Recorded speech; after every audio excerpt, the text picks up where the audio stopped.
In our first talk, we discussed what makes a good sermon. మనం break తీసుకునే ముందు ఒక మంచి ప్రసంగం ఎలా తయారు చేయబడుతుంది అనే విషయాలు మనం కొన్ని అయితే నేర్చుకోవడం జరిగింది. And now I want to continue talking about preaching and sermons.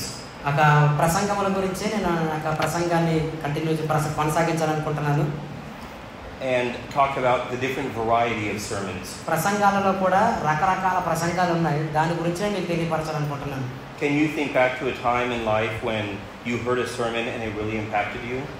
మీ జీవితంలో ఎప్పుడైనా ఏదైనా ప్రసంగాన్ని విన్నప్పుడు ఇది నన్ను చాలా ప్రభావితం చేసింది అనే సందర్భాలు ఏమైనా ఉన్నాయండి మీకు?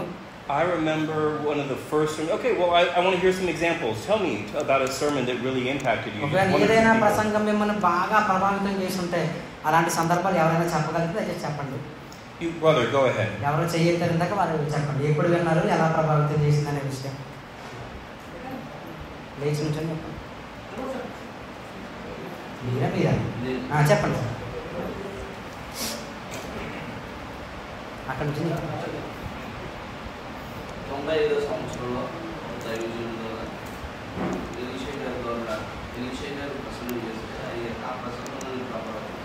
In 1995, he had a sermon and it impacted in his life to know Christ.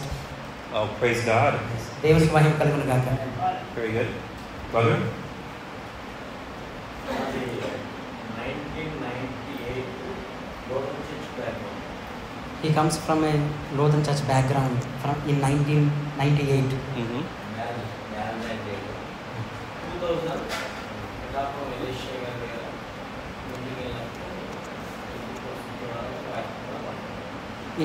In a year 2000, he had a sermon about how God impacts how God loves us. So that sermon impacts me a lot and made him to accept Christ and come into ministry. Amen. Thank you. Yes, brother?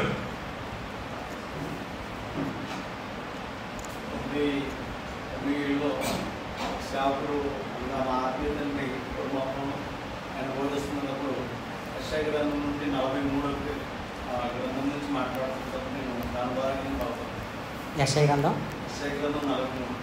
Isaiah 43 chapter has impacted him in the year ఎంత సంవత్సరం 1997.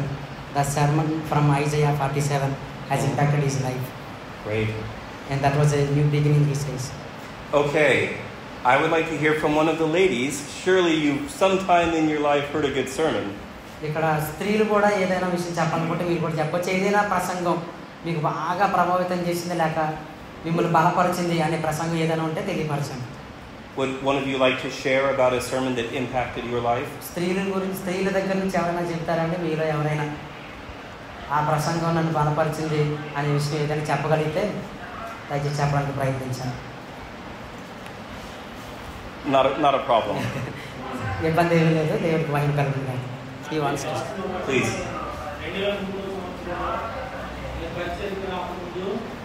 నన్ను ఒక వాక్యం ప్రభావితం చేసింది. ఒక సర్వలోకమును సంపాదించుకుని తన ప్రారంభమైనటువంటి లోకంలో కేవలం ప్రయోజనం ఉండాలనే మాట నా హృదయాన్ని తాకింది. ఒక రక్షణ తీసుకుని ప్రభు సేవకి వెళ్ళిపోయి మరి అనేక ప్రాంతాలు వెళ్ళి దేవుని సువార్తను ప్రకటిస్తూ ఉన్నాను. మరి 3 సంవత్సరాలు కూడా ట్రైనింగ్ పూర్తి చేసుకుని దేవుని పరిచర్య అనేక స్థలాల్లో 3 స్థలాల్లో పరిచయం స్టార్ట్ చేయడం జరిగింది. ఆ మార్చి వల్ల అనేక మందిని మరి మార్చి దేవునిలో ప్రకటించడం జరిగింది. The word which impacted him was the word says, a person who earn everything in this world and loses his soul, what does it profit to him? The scripture has impacted his life, and that's the time he gave his life to God and he came into the work of God and he planted a church in his hometown and is helping his church members to grow now. Amen. One of the first sermons that the first sermon I remember in my life. నా జీవితంలో ఒక మొట్టమొదటి ప్రసంగం నాకు జ్ఞాపకం ఉన్నది ఏంటంటే I was 11 or 12 years old. నాకు 11-12 సంవత్సరాలు ఉంటాయి. I lived in the country of Mexico at that time. నేను అప్పుడు మెక్సికో అనే దేశంలో నివాసం ఉంటున్నాను. And I had not been raised in a Christian family. నేను క్రిస్టియన్ కుటుంబంలో పుట్టి పెరిగిన వాడిని కాదు. Now that doesn't mean that I didn't believe when we went to church. We didn't go to church. దాని అర్థము అప్పటి వరకు కూడా నేను సంఘాలకు కూడా వెళ్ళినటువంటి అవకాశాలు లేవు. But a friend from school invited me to his church. కానీ మేము స్కూల్లో ఉన్నప్పుడు నా స్నేహితుడు ఒక ఆయన చర్చికి రమ్మని నాకు ఆహ్వానం తెలియపరిచాడు. And the sermon was on tithing. నేను మొట్టమొదటిగా విన్నటువంటి ప్రసంగము కానుకలు సమర్పించడం అనే అంశం మీద విన్నాను. Yes, giving an offering to the church. దశమ భాగాలు అనే అంశం మీద నేను వాక్యాన్ని విన్నాను. And the text was from Exodus. ఆ ప్రసంగం అనేది నిర్గమాకాండం నుండి ఆయన బోధించాడు. When Moses was raising funds for the tabernacle. మోషే దేవుని యొక్క మందసాన్ని కట్టడంలో నిర్మించడంలో డబ్బును సేకరించే సందర్భాన్ని ఆయన నాకు సందర్భంలో బోధించారు. I don't remember a lot of that pastor's sermons later. ఆ తర్వాత ఆయన బోధించిన చాలా ప్రసంగాలు ఉన్నాయి కానీ నాకు అంతగా గుర్తున్నాయి తక్కువ. It was not an evangelistic sermon. అది ఇప్పుడు మనం చూస్తున్నట్లుగా ఒక గంభీరమైనటువంటి ప్రసంగం కూడా కాదు. That was not what the pastor was trying to do that day. ఆనాడు ప్రసంగికుడు అటువంటి నడవడిక కలిగినోడు, చాలా నిశ్శబ్దంగా చక్కగా బోధన చేసేటువంటి వాడు. But it challenged me. కానీ ఆ ప్రసంగం అనేది నన్ను చాలా ప్రభావితం చేసింది. What do I offer to God? నేను దేవునికి ఏం సమర్పిస్తున్నాను అనే విషయాన్ని నేను ప్రశ్నించుకున్నాను. And that was the beginning of a journey for me. ఆ ప్రశ్నతోనే నా క్రైస్తవ జీవితం ప్రారంభమైంది. Well, let's take a look at different types of sermons then. First of all, there is the expository sermon. ప్రసంగాలలో కొన్ని రకాల ప్రసంగాలు ఉన్నాయి. అందులో మొట్టమొదటిది ఎక్స్పోజిటరీ సర్మన్ అంటారు ఇంగ్లీష్లో. This is where you go verse by verse through a text. దాని అర్థం ఏంటంటే మనం ఒక సంఘటన తీసుకున్నప్పుడు బైబిల్లో వచనము ప్రతి వచనాన్ని కూడా వివరిస్తూ బోధిస్తూ వెళతాం. This is a way that you can preach sermons. ఈ విధంగా మీరు కూడా ప్రసంగాలు బోధించుండొచ్చు. But usually we use this for Bible studies or home groups. కానీ ఇలాంటి ప్రసంగాలు ఎక్కువగా బైబిల్ కళాశాలలో ఎక్కువగా బోధన చేస్తూ ఉంటాం. There is a famous Baptist pastor from Texas. Texas అనే ప్రాంతం నుండి బాప్టిస్ట్ సంఘానికి సంబంధించి ఒక గొప్ప ప్రసంగికుడు ఉన్నాడు. He was at the biggest Baptist church there. ఆ ప్రాంతంలో ఒక పెద్ద బాప్టిస్ట్ సంఘం అది. And when he was called to be the pastor as a young man, ఆ వ్యక్తి యవ్వన కాలంలో ఉన్నప్పుడు ఆ సంఘానికి బోధకుడుగా నియమించబడినప్పుడు he said, we're going to begin with Genesis 1:1. ఆయన చెప్పిన మాట, మనము ఆదికాండము 1వ అధ్యాయం 1వ వచనం నుంచి ప్రారంభించబోతున్నామని చెప్పాడట.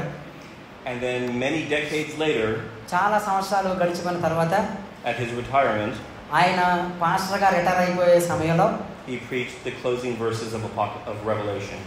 ప్రకటన గ్రంథం ఆఖరి అధ్యాయము ఆఖరి వచనాన్ని బోధించిన తర్వాత బోధకుడుగా రిటైర్ అయిపోయి ఇంటికి వెళ్ళాడట. He preached verse by verse through the entire Bible. ఆయన బోధకుడుగా ఉన్న జీవిత కాలంలో బైబిల్లో ప్రతి వచనాన్ని కూడా ఆయన బోధిస్తూ వచ్చాడట సంఘంలో. I'm not saying you should try that. మీరు కూడా అలాగే ఉండాలని నేను చెప్పడం లేదు, కానీ But it is the best example I know of someone who took that seriously. ఎవరైతే వాక్యాన్ని ఒక జాగ్రత్తగా నేర్చుకోవాలని ఆశపడతారో, బోధించాలని ఆశపడతారో వారికి ఇది ఒక మంచి ఉదాహరణగా ఉంటుంది. Doing this type of Bible study is very beneficial. మనం చేసేటువంటి బైబిల్ బోధన సమయాలు మనకు చాలా ఉపయోగకరంగా ఉండాలి. Because you see every single verse. ఎందుకంటే మనం ప్రతి వచనాన్ని గమనిస్తున్నప్పుడు And you tend to understand things that you never saw before, or you see things you never saw before. ఒక అధ్యాయంలో ప్రతి వచనాన్ని మనం చదువుకుంటూ వస్తున్నప్పుడు అంతవరకు మనకు తెలియని విషయాలు కూడా దేవుడు మనకు బోధిస్తూ ఉంటాడు.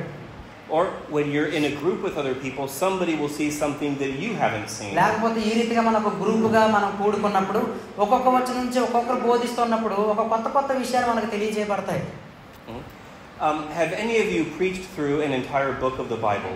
మీలో ఎవరైనా బైబిల్ మొత్తాన్ని ఇప్పటివరకు ప్రసంగం చేశాను అనేవారు ఎవరైనా ఉన్నారండి? ఆదికాండం నుండి ప్రకటన గ్రంథం అంతా ప్రసంగం చేశాను అన్నవారు? Even one of the epistles like Ephesians or Philippians. లేకపోతే ఒక పత్రికల్లో ఈ పత్రికలన్నీ కూడా నేను బోధించాను అన్నవారు ఎవరైనా ఉన్నారా? Yes. Okay. What book did you preach through? మీరు ఏ పుస్తకాన్ని పూర్తిగా ప్రసంగించారండి? చెయ్యి ఎవరో ఎత్తారు ఇందాక ఇక్కడ ఇటు సైడ్. ఏ పుస్తకాన్ని మీరు ప్రసంగించారు పూర్తిగా? Book of acts. Oh, Acts. Very good. Ephesians.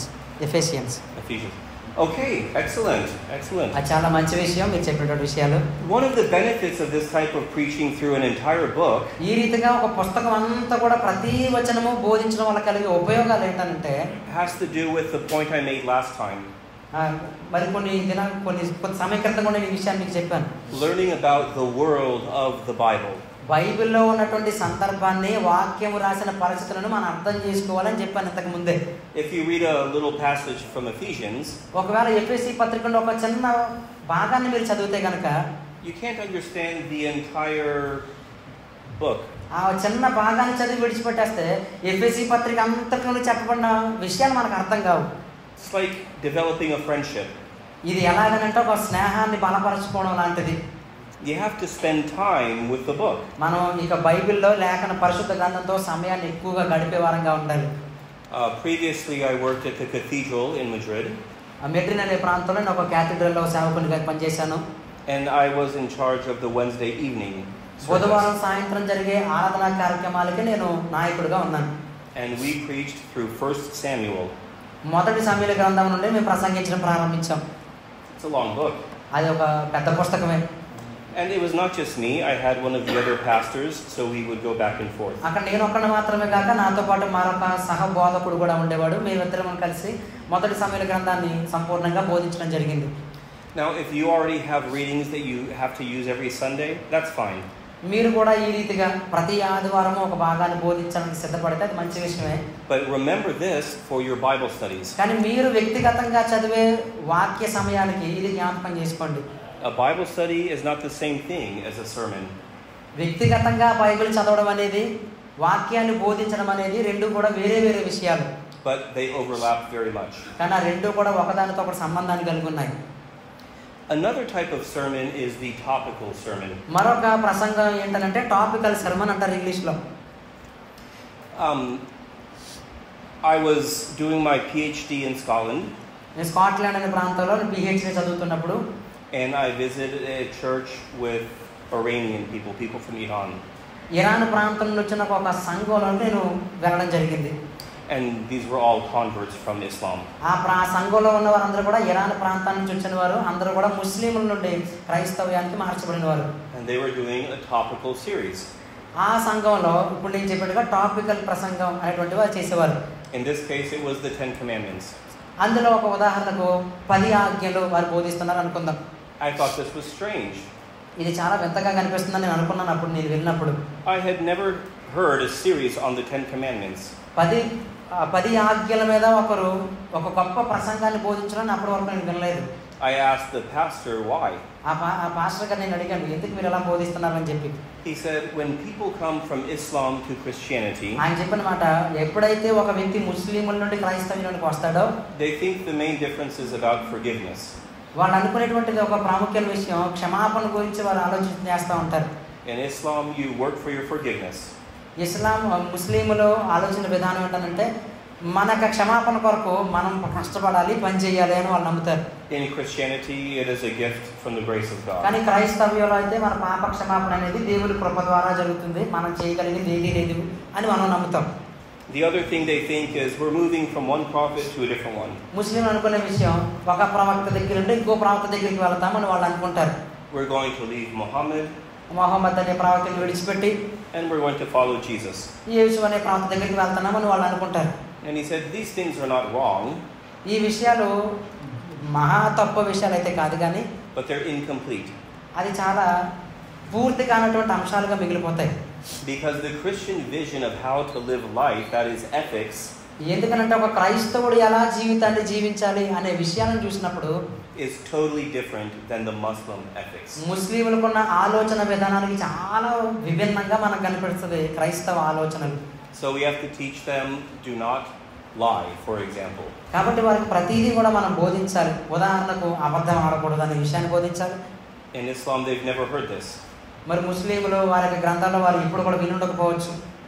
But in Christianity, honesty and truth are very valuable. కానీ క్రైస్తవ్యంలో సత్యము ఆధారం చేసుకుని మనం నివసించడం అనేది ప్రాముఖ్యంగా మనం చూస్తాం. నిజాయితీగా మనం ఉండాలని ఆశపడతాం. Amen. So what are some other topical sermons? మరి ఉదాహరణ చూసుకుంటే మరొక టాపికల్ ప్రసంగాలు అనేటువంటి విషయాలు చూస్తే You can preach through the Lord's Prayer. ప్రభు ప్రార్థన మనం చూస్తాం, దాని నుంచి మనం ప్రసంగాన్ని చేయొచ్చు. You take each line. అందరూ ప్రభు ప్రార్థన ఉన్నటువంటి ప్రతి లైన్ కూడా మనం చూస్తూ Our Father who art in heaven. పరలోకమందున్న మా తండ్రి అనే మాటను బట్టి What does it mean that we can call God Father? పరలోక ఆ దేవునిని మనం తండ్రి అని పిలవడంలో ఉన్నటువంటి అర్థం ఏంటి అనే దాని గురించి మనం బోధించవచ్చు. Can Muslims call God Father? ముస్లింలు దేవుణ్ణి తండ్రి అని పిలవగలరా? The answer is no. వాళ్ళు పిలవలేరు. Can Hindus call any of the gods Father? హిందువులు మన దేవుణ్ణి తండ్రి అని పిలవగలరా? వాళ్ళు పిలవలేరు. I don't know the answer. ఆ ప్రశ్న అయితే సమాధానం నాకు తెలియదు, వాళ్ళు పిలవలేరని అనుకుంటున్నాను. What does it mean when we Christians say God is our Father? కానీ మనము ప్రాముఖ్యంగా క్రైస్తవులుగా ఉన్న మనము దేవునిని తండ్రి అని పిలవడంలో ఉన్న అర్థం ఏంటి?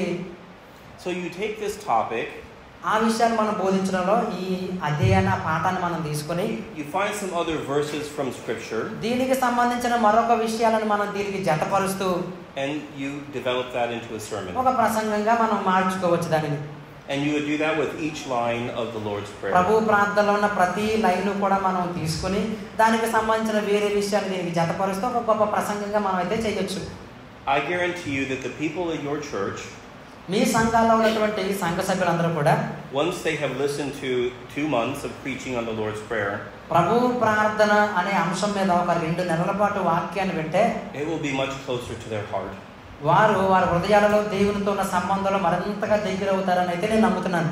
Every time they pray it, వారు ప్రతిసారి ప్రార్థన చేసినప్పుడు whether they're alone in the morning or whether they're at church with people, వారు ఒంటరిగా ఉన్నప్పుడు ప్రార్థన చేసినా, సంఘానికి వచ్చినప్పుడు ప్రార్థన చేసినా, they will remember some of the things that you taught them దాని గురించి 2 నెలలుగా మీరు బోధించిన విషయాలన్నీ కూడా వారికి జ్ఞాపకం వస్తూ ఉంటాయి. in that sermon. దానిని బట్టి వారు ప్రభుత్వ సంబంధంలో బలపరచబడతారు.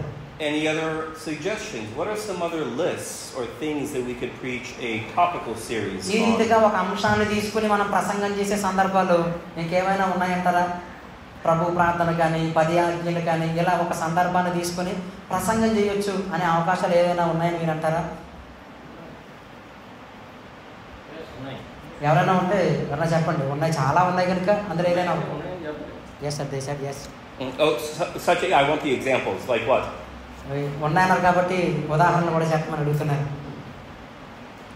ఒక టాపిక్ ఏదైనా.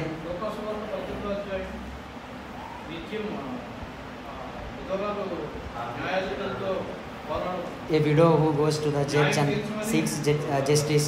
From the topic we can make a sermon, he says. Okay, very good. చాలా మంచి విషయం. Yeah, you could also preach a sermon, for example, on the fruit of the Spirit. ఆత్మ ఫలాలు అనే దాని గురించి కూడా మనం గొప్ప ప్రసంగాన్ని తయారు చేయొచ్చు. Many people have memorized this verse from Galatians. గలతీయులకు రాసిన పత్రిక నుండి ఈ వచనం చాలా మందికి గుర్తే ఉండుంటది. But can they explain to you what all these things mean? కానీ ఆ విషయం తెలుసుకున్న ప్రతి ఒక్కరూ దానిని ఒక ప్రసంగంగా బోధించగలుగుతారా? So this is another type of sermon. కాబట్టి ఈ రీతిగా రకరకాల ప్రసంగ వాదకులు మనకు ఉన్నాయి. The expository sermon, ముందుగా మనం చూసాం ఎక్స్పోజిటరీ సెర్మన్ అని, the topical sermon, రెండవదిగా టాపికల్ సెర్మన్ అని చూసాం. and then I have 2 questions. నాకు మిమ్మల్ని అడగడానికి 2 ప్రశ్నలు ఉన్నాయి. Or 2 ideas. ఒక 2 ఆలోచనలు అని అనుకుందాం. When you are praying about what to preach on and how to preach, ఒకవేళ మీరు ప్రార్థన చేస్తారనుకుందాం, దేని గురించి బోధించాలి ఈరోజు, దేని గురించి ప్రసంగం చేయాలి అని మీరు ప్రార్థన చేస్తూ ఉంటే, you can start with the text in mind. ఆ ప్రార్థనలో ఒక అంశాన్ని మీరు గుర్తుకు పెట్టుకోండి, ఒక వచనాన్ని కానీ గుర్తు పెట్టుకొని, or you can start with the goal in mind. ఒక ఆ టాపిక్ ఉన్నటువంటి ఒక అంశాన్ని కానీ వచనాన్ని కానీ మనసులో పెట్టుకొని ప్రార్థన చేయగలిగితే మంచి విషయం. So I learned this first question from a pastor that I met in Nazareth. Nazareth అనే ప్రాంతంలో ఒక పాస్టర్ గారిని కలిసినప్పుడు ఆయన నాకు చెప్పిన విషయం ఇది. He was a really good preacher. ఆయన చాలా మంచి బోధకుడు. And I asked him, Phil, నేను ఒక ప్రశ్న అడిగాను. I said, Philip, how do you choose what you're going to preach on? మీరు చేసే ప్రసంగాలు మీరు ఎలా ఎంచుకుంటారనే ప్రశ్న అడిగాను ఆయన. And he says, I begin with the goal in mind. ఆయన ఒక మాట అన్నాడు, నాకంటూ ఒక గమ్యం ఉంది ప్రసంగాన్ని గురించి, ఆ గమ్యాన్ని నేను ఆలోచనలో పెట్టుకుని ప్రార్థన చేస్తాను ముందు అని చెప్పాడు. What do I want the people to do? ప్రజలు ఏం చేయాలని నేను ఆశపడుతున్నాను అనే దాన్ని బట్టి నేను ప్రార్థన చేస్తాను. Do I want them to be more serious about prayer? ప్రజలు ప్రార్థన మీద కొంచెం గొప్పగా అవగాహన కలిగి ఉండాలని ఆశపడతాను. Do I want them to have a better marriage? లేకపోతే సరైన వివాహ సంబంధాలు కలిగి ఉండాలని ఆశపడతాను. Do I want them to be more faithful in reading the Bible? వారి విశ్వాస జీవితంలో కానీ వాక్యాన్ని చదవడంలో కానీ నమ్మకంగా ఉండాలని ఆశపడతాను. Do I want them to contribute to the church, like the sermon I heard? వాళ్ళు సంఘానికి సహకారులుగా ఉండాలని ఆశపడతాను. So think about that.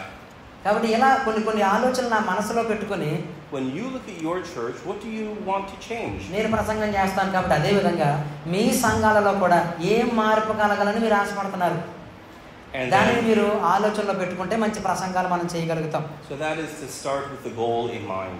మన సంఘము ఎలా మార్చబడాలి అని మనం అనుకుంటామో ఆ అంశం మీద మనం ప్రసంగాలు చేసినప్పుడు గొప్పదైన ఫలితాన్ని మనం చూడగలుగుతాం. But you can do the other thing and start with the text. లేకపోతే ఒక అంశాన్ని ఒక వచనాన్ని మన మనసులో పెట్టుకుని దాని గురించి కూడా ప్రార్థన చేయొచ్చు. And this will take you in interesting directions. ఈ వచనం మీద నేను ఎలా ప్రసంగించగలను అనే ప్రశ్న దేవునికి వేసి ప్రార్థన చేస్తే ఆయన అనేకమైన ఆలోచనలు దేవుడు మనకు అనుగ్రహిస్తాడు. Some churches use a liturgical calendar. అనేక సంఘాలలో వాళ్ళకి వాక్యాన్ని బోధించే విషయాన్ని బట్టి ఒక క్యాలెండర్ ఫిక్స్ చేసి వాళ్ళకు ఉంటుంది. So for Advent, this is the first season of the church year. సంఘ చరిత్రలో అడ్వెంట్ కాలాన్ని కొంతమంది పాటిస్తారు. Advent begins 4 Sundays before Christmas. క్రిస్మస్కి 4 ఆదివారాల ముందు అడ్వెంట్ కాలం అనేది ప్రారంభమవుతుంది. The liturgical color of Advent is red. Advent కాలంలో Purple. పర్పుల్గా నీలి రంగును సూచనగా వారు చూస్తారు. So Advent is about 2 things especially. Advent కాలంలో ప్రాముఖ్యంగా 2 విషయాలు వారు ఆలోచన చేస్తారు. One is preparing for the birth of Christ at Christmas. దేవుని రాక కొరకు సిద్ధపడడం అనే విషయాన్ని గురించి ఆలోచన చేస్తారు. And the other is preparing for the second coming of Christ. అదే విధంగా రెండవ రాకడలో దేవుని కొరకు సిద్ధపడడం అనే దాని గురించి కూడా వాళ్ళు ఆలోచిస్తారు. Whenever that is going to happen. అది ఎప్పుడు జరిగినా కానీ వాళ్ళైతే దీని గురించి ఆలోచన చేస్తూ ఉంటారు. So if you use the Advent calendar, you have readings. కొన్ని సంఘాలలో ఆదివారం చేసే ప్రసంగాల కొరకు ఒక క్యాలెండర్ ఉంటుంది వాళ్ళకు. And there are other seasons during the church year. Church ఒక సంఘ చరిత్రలో అడ్వెంట్తో పాటు వేరే రకాల కాలాలు కూడా వారికి ఉంటాయి. Some Christians use these very seriously, others don't. చాలా మంది క్రైస్తవులు దాన్ని చాలా సీరియస్గా తీసుకుంటారు, కొంతమంది దాన్ని పట్టించుకోరు కూడా. What is the name of the season of the Sundays before Easter? ఈస్టర్కు ముందు వచ్చే ఆదివారాలను ఏ కాలముగా వారు సంబోధిస్తారని అంటే In English it is called Lent. ఇంగ్లీష్లో లెంటు అనేటువంటి పదాన్ని వారు ఉపయోగిస్తారు. లెంటు కాలాన్ని వారు పాటిస్తారు కొన్ని సంఘాలు. For many Christians this is a time of fasting. చాలా మంది క్రైస్తవులకు ఈ సమయం అనేది ఉపవాసం చేయడానికి ఉపయోగించుకుంటారు. Or abstaining from something. వారి జీవితంలో ఉన్న కొన్ని చెడు కార్యాలను విడిచిపెట్టడానికి ఉపయోగించుకుంటారు. And it is a time of preparing for the resurrection of Christ. దేవుని యొక్క పునరుద్ధానమును గురించి కూడా వారు ఆలోచించి వారి జీవితాలను సరైన మార్గంలో కట్టుకోవడానికి వారు ఆలోచన చేస్తూ ఉంటారు లెంటు కాలంలో. And it is a time for reflecting on our sinfulness. మన పాపములను బట్టి ఒకసారి మన జీవితాన్ని ఆలోచించుకోవడానికి కూడా ఆ సమయాన్ని వారు ఉపయోగించుకుంటారు. It is a time of deep repentance. ఆ సమయాన్ని వాళ్ళు నిజమైన పశ్చాత్తాపాన్ని కలిగి ఉండడానికి ఉపయోగించుకుంటారు. So that when Easter Sunday comes, కానీ ఎప్పుడైతే ఈస్టర్ అనేటువంటి ఆదివారం వస్తుందో, ఈస్టర్ మనం జరుపుకుంటామో, and Christ is risen from the dead, Easter అనగా యేసు ప్రభువు పునరుద్ధానముల గురించి మనం సందర్భంగా చేసుకుంటాం. we can be filled with that resurrection life as well. ఆ పునరుద్ధాన శక్తితో మనందరము కూడా నింపబడతాం. And continue leading a life of holiness. ఆ రీతిగా మనందరం కూడా ఒక పరిశుద్ధమైన జీవితాన్ని జీవించడానికి అవకాశం కలిగి ఉంటుంది. So as you're choosing what to preach about, దయచేసి కొంతమంది నిద్రపోతున్నారు చూడండి. కాబట్టి ఈ రీతిగా ప్రసంగాలు మనం చేస్తున్నప్పుడు these are some things to think about. ఈ విషయాలు మనం కొన్ని ఆలోచనలో పెట్టుకోవాలి. Do we have a question or a comment? మీలో ఎవరికైనా ఏదైనా ప్రశ్న ఏదైనా ఉందండి దీని గురించి?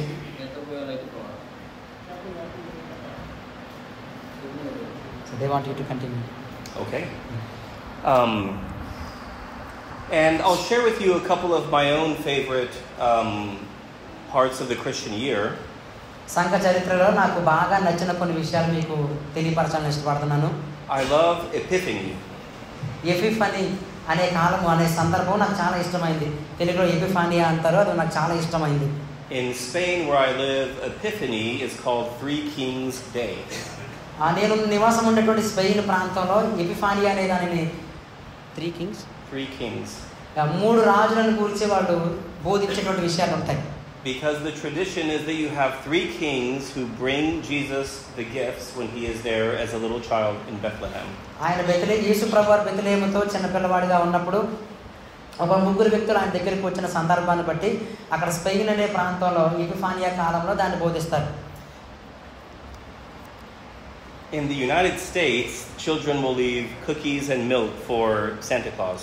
అమెరికా ప్రాంతంలో పిల్లలందరూ కూడా సంఘానికి వచ్చినప్పుడు శాంటా క్లాస్ అనే ఆయన కొరకు చాక్లెట్లు బిస్కెట్లు విడిచిపెడుతూ ఉంటారు. But in Spain, కానీ స్పెయిన్ అనే ప్రాంతంలో they will leave a glass of wine ఒక గ్లాస్తో ఒక వైన్ వాళ్ళు సిద్ధపరిచి for the kings రాజుల కొరకు and an apple. అదేవిధంగా ఒక యాపిల్ కూడా వాళ్ళు ఏర్పాటు చేస్తారు. Because one of them rides a horse, ఎందుకంటే ఆ 3 రాజుల్లో ఒక ఆయన గుర్రాన్ని మీద వస్తాడు, one of them rides a camel, రెండో ఆయన ఒంటి మీద వస్తాడు, and one of them rides an elephant. మూడో ఆయన ఏనుగు మీద వస్తాడు అని వారి యొక్క ఆలోచన విధానం. So they will leave an apple for one of the animals. కాబట్టి అందులో ఒక జంతువు కొరకు యాపిల్ని పెడతారు. Now, is this a profoundly biblical tradition? Not really. అదంతా బైబిల్లో మనం చేయమని చెబుతుందనంటే చెప్పలేదు, కానీ But it's a beautiful example of how a culture is trying to connect to the ఒక Bible. పరిస్థితిలో ఒక ప్రాంతంలో ఉన్నటువంటి వారి యొక్క సంప్రదాయాలు ఎలా ఉన్నాయి అనే విషయాలు మనకైతే తెలియపరుస్తాయి. But Epiphany on a theological level is very deep and very important. కానీ ఎపిఫానియా అనే కాలంలో బైబిల్ ప్రకారంగా మనం చూస్తే చాలా ప్రాముఖ్యమైన కాలం. What do we celebrate on Epiphany? ఎపిఫానియా అనే కాలంలో మనం ఏం జరుపుకుంటామనంటే The reason that is so important is because it is the celebration that Jesus did not come only for the Jewish people. ఎపిఫానియా అనే కాలంలో మనం సంతోషించే విషయము యేసు ప్రభువారు యూదుల కొరకు మాత్రమే రాలేదు, కానీ That in fact God using the stars ఎందుకంటే దేవుడు ఆకాశంలో యొక్క నక్షత్రాలను కూడా ఉపయోగించుకొని took these men from a distant country, వేరొక దేశంలో ఉన్నటువంటి వ్యక్తులను, and we don't know exactly where, probably somewhere in Iran. వారు ఎక్కడి నుంచి వచ్చారో మనకు తెలియదు, కానీ Although in the Spanish tradition, one of them is European, one is African, and one is from Asia. యేసు ప్రభు దగ్గరికి వచ్చిన 3 జ్ఞానుల గురించి మనం ఆలోచించినప్పుడు స్పెయిన్ ప్రాంతంలో వారు ఆలోచించేది ఫస్ట్ వన్ European, మొదటి వ్యక్తి యూరోప్ సంబంధించిన వాడు, African, and Asian. రెండవ వ్యక్తి ఆఫ్రికా నుంచి వచ్చిన వాడు, మూడవ వాడు ఆసియా ఖండం నుంచి వచ్చిన వాడు అని వాళ్ళు చెప్పుకుంటారు. The Asian is riding an elephant, so he's probably from India, my guess. Asia ఖండం నుంచి వచ్చిన వాడు ఏనుగు మీద వస్తున్నాడు అని వారు చెప్పేటువంటి విషయాలు. But the point is, when Jesus came into the world, కానీ ముఖ్యమైన విషయం ఏంటంటే యేసు ప్రభు వారి లోకానికి వచ్చిన సమయంలో it was not only good news for the Jewish people. యేసు ప్రభు రాక అనేది యూదులకు మాత్రమే శుభవార్త కాదు, కానీ It was good news for all of the nations. ప్రపంచంలో మనుషులందరికీ కూడా అది శుభవార్తగా చెప్పబడింది. After his resurrection, Jesus said, "All authority in heaven and earth has been given to me." ఆయన పునరుద్ధానుడై లేచినప్పుడు ఆయన చెప్పినటువంటి మాట, భూమి కింద కానీ ఆకాశంలో కానీ సర్వాధికారము నాకు ఇవ్వబడిందని యేసు ప్రభు చెప్పిన మాట.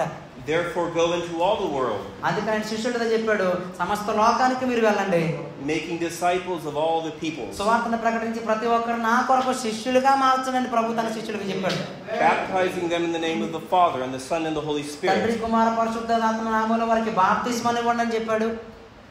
and teaching them to obey all that I have commanded you. నేను మీకు బోధించిన విషయాలన్నీ కూడా వారు చక్కగా అనుసరించాలనే విషయాలను కూడా వారికి తెలియపరచండి అని యేసు ప్రభు తన శిష్యులకు తెలియపరిచాడు. We are all the nations. కాబట్టి ఈ ప్రపంచంలో మనందరము కూడా, My ancestors are from Spain and Sweden. నా పితరులందరూ కూడా స్పెయిన్ ప్రాంతం నుండి స్వీడన్ ప్రాంతం నుంచి వచ్చిన వారు.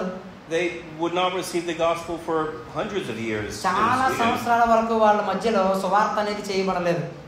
They were pagans. They were worshiping thunder and rocks and rivers. Sweden ప్రాంతంలో అనేక మంది విగ్రహారాధన చేసేవారు అనేక మంది ఉన్నారు. But in the timing of God, the gospel reached. కానీ దేవుని సమయం వచ్చినప్పుడు వారి మధ్యలో సువార్త ప్రకటించబడడం జరిగింది. And in the same way the gospel has reached here. అదే విధంగా ఈ భారతదేశానికి కూడా సువార్త ప్రకటించబడడం జరిగింది. Although in India there are people groups, ethnic groups that still do not have the gospel. ఇండియాలో మన భారతదేశంలో చాలా రకాల జాతుల వారు ఉన్నారు. అందులో ఇంకనూ చాలా మందికి క్రీస్తును అంగీకరించిన వారుగానే ఉండిపోయారు. Believe it or not, in Spain we have a large group of Moroccan Muslims. మా స్పెయిన్ ప్రాంతంలో కూడా చాలా మంది ప్రజలు ముస్లింలుగా ఉండిపోయారు, వేరే మతానికి చెందిన వారుగా కూడా ఉన్నారు. and almost none of them have believed in Christ. అందులో చాలా మంది యేసు ప్రభువుని అంగీకరించిన వారు లేరు ఇప్పటికీ కూడా స్పెయిన్ ప్రాంతంలో. Christ died for these nations. యేసు ప్రభువు ప్రపంచంలో ఉన్న ప్రతి ఒక్కరి కొరకు చనిపోయాడు. Do you remember what God said to Abram in Genesis 12? ఆదికాండం 12వ అధ్యాయంలో అబ్రహాముకు దేవుడు ఏం చెప్పాడో మీకు ఒకసారి జ్ఞాపకం చేసుకుంటే, I will make a great blessing, I will make a great nation of you.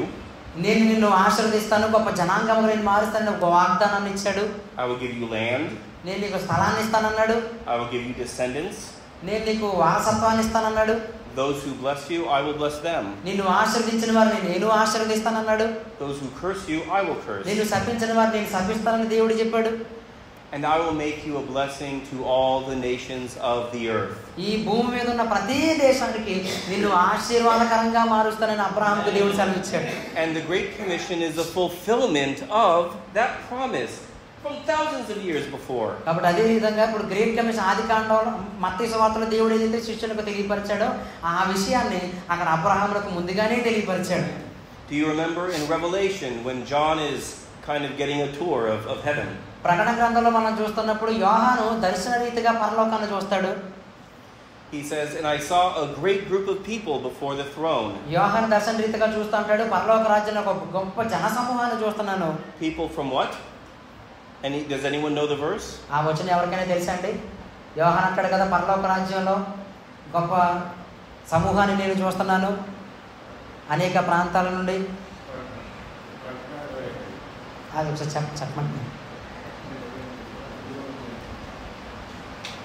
I think the verse is Revelation 5:9, I believe. Revolution 5:9, ప్రకటన గ్రంథం 5వ అధ్యాయం 9వ వచనం చదువుతారా ఎవరైనా? I think. ప్రకటన 5:9 సరే ఎవరైనా చదవగలుగుతారండి? ఈ పాత్రలో పరిశుద్ధుల ప్రార్థన ఆ పెద్దలు నీవు ఆ గ్రంథమును తీసుకొని దాని ముద్రను నిలుపుటకు యోగ్యుడవు. నీవు వధింపబడిన వాడివై నీ రక్తమిచ్చి ప్రతి వంశంలోను ఆయా భాష మాట్లాడే వారిలోను ప్రతి ప్రజలోను ప్రతి జన్మలోను దేవుని కొరకు మనుషులను కొని మా దేవునికి వారిని ఒక రాజ్యముగాను యాజకులుగాను చేసేది కనుక వారి భూలోకమందు ఏలుదురని కొత్త పాట పాడుతుంది.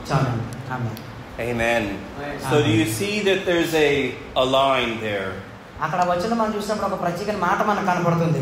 Connecting the call of Abram, అబ్రహామును దేవుడు పిలుచుకున్న సమయం నుండి కూడా, to the wise men coming to give gifts to Jesus, జ్ఞానులు యేసు ప్రభు దగ్గరికి వచ్చి బహుమానాలు అందించిన సమయం నుంచి కూడా, to the Great Commission, దేవుడు శిష్యులను లోకంలో సువార్త కొరకు పంపించిన సందర్భాన్ని జ్ఞాపకం చేసుకున్నప్పుడు, and then we could talk about Pentecost in Acts 2, అపోస్తలుల కార్యాల్లో పెంతెకొస్తు దినాన్ని మనం జ్ఞాపకం చేసుకున్నప్పుడు, where there were pilgrims from every part of the world, ఆయా ప్రాంతాల నుంచి ఉన్నటువంటి జనాంగం అంతా కూడా జ్ఞాపకం చేసుకున్నప్పుడు, and through the Holy Spirit they become one church. పరిశుద్ధాత్మ దేవుని ద్వారా అనేక జాతులకు సంబంధించిన ప్రజలు ఒక్క సంఘముగా వారు ఏర్పాటు చేయబడడం జరిగింది. They looked different and spoke differently. వారు వేరే భాషలు మాట్లాడారు, చూడడానికి వేరుగా కనిపించారు, కానీ but they had one God to worship. వారందరూ ఆరాధించడానికి ఒక్క దేవుడు ఉన్నాడు. ఆ దేవుని ద్వారా వారు జతపరచబడ్డారు. Amen. And so through one Holy Spirit they become one body. కాబట్టి ఒక్క పరిశుద్ధాత్మ దేవుని ద్వారా అనేక జన సమూహము ఒక్క సంఘముగా ఏర్పరచబడ్డారు. And then it connects to the end that John the Elder is seeing. ఇప్పటివరకు జ్ఞాపకం చేసుకునే ఈ విషయాలన్నీ కూడా ప్రకటన గ్రంథంలో యోహాను చెప్పే మాటలకు మనకు సంబంధాన్ని కనపరుస్తూ ఉంటాయి. And all of this is related to a possible sermon on Epiphany. కాబట్టి ఇవన్నీ విషయాలు కూడా ఎపిఫానియా కాలంలో ప్రసంగాలుగా వారు బోధిస్తారు. You know, the Muslims say Jesus came only for the Jewish people. Muslims అంటారు యేసు ప్రభు కేవలం యూదుల కొరకే వచ్చాడు అని వారు అంటారు. And we say no, from the very beginning all the nations were included. దాన్ని అయితే మనం ఒప్పుకోం. ఎందుకంటే యేసు ప్రభు సర్వలోకంలో ఉన్న ప్రతి ఒక్కరి కొరకు వచ్చాడని మన విశ్వాసం. Amen. So I'm happy to hear your comments and questions if you have any. If not, we're done with the second part. Thank you for your time. ఇప్పటివరకు